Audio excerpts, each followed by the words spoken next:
خليني احكي لك قصة بسيطة. في اواخر الستينات 2 باحثين في امريكا راحوا مدرسة ابتدائية في سان فرانسيسكو وقالوا احنا هنعمل بحث ونقيم الطلاب والمدرسين. بعد ما خلصوا البحث قالوا لهم حلو قوي، احنا بقى هنعمل فصل الاحلام والعباقرة، هنحط فيه افضل طلاب ومدرسين حسب التقييم، والمتوقع اخر السنة ان الفصل دوت هيجيب احسن نتيجة واحسن تقديرات. ونيجي اخر السنة نلاقي ان الفصل ده فعلا جاب احسن نتيجة واحسن تقديرات. بس الباحثان قالوا لهم معلش يا جماعة احنا اسفين، احنا ضحكنا عليكم، الطلاب اللي احنا اخترناها كانت عينة عشوائية مش عباقرة ولا حاجة. قام المدرسين قالوا بقى ها ها ها احنا العباقرة واحنا اللي قدرنا نأثر عليهم وحولناهم من طلاب عاديين لطلاب عباقرة. قالوا لهم لا احنا اسفين برضو، انتوا ولا عباقرة ولا حاجة.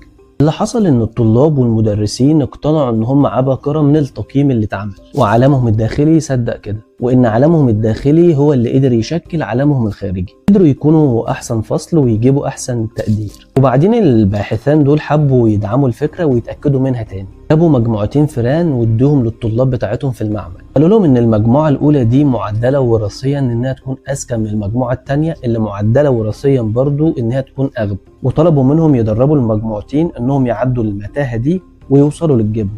وبعد فترة لقوا ان الفئران اللي هم قالوا لهم ان هي اذكى من المجموعة التانية هي اللي قدرت تتدرب وتستجيب وتعدي المتاهة بعكس المجموعة التانية.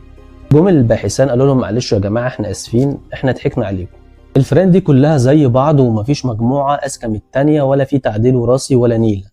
وهنا اقدر اقول لك ان توقعاتنا عن نفسنا او عن الاخرين ممكن تخلينا نشتغل ونأدي وفق هذه التوقعات. ومن هنا ظهر نظرية سيلف فولفيلينج بروفيسي، النبوءة ذاتية التحقيق، او بمعنى اخر اللي بيخاف من العفريت بيطلع له. يعني لو انت خفت وتوترت ومش مصدق ان انت قد الانترفيو اللي جاي، في الاغلب ده هيكون ادائك وتصرفك في الانترفيو، وبشكل كبير مش هتقبل علشان ده في عالمك الداخلي وده اللي انت مصدقه عن نفسك، وفي الاغلب ده اللي هيبان عليك في المقابله. او قلت على حد زي موظف او ابنك مثلا انه ذكي، غالبا هتكون نبوءة ذاتية التحقيق وهيبقى فعلا ذكي. لو انت يا لهوي بابا وانت يا لهوي ماما، في الاغلب هتطلعوا يا لهوي اطفال. واخيرا وليس اخرا، انا وانت وجمهور ولاعيبه ومدربين الارسنال مقتنعين ان هم بيأدوا كويس في اول الدوري، وبيجوا في الاخر وبيتعثروا، وفي الاغلب هيتعثروا ومش هيحققوا الدوري. كنبوءة ذاتية التحقيق للي حصل معاهم اخر كام سنة،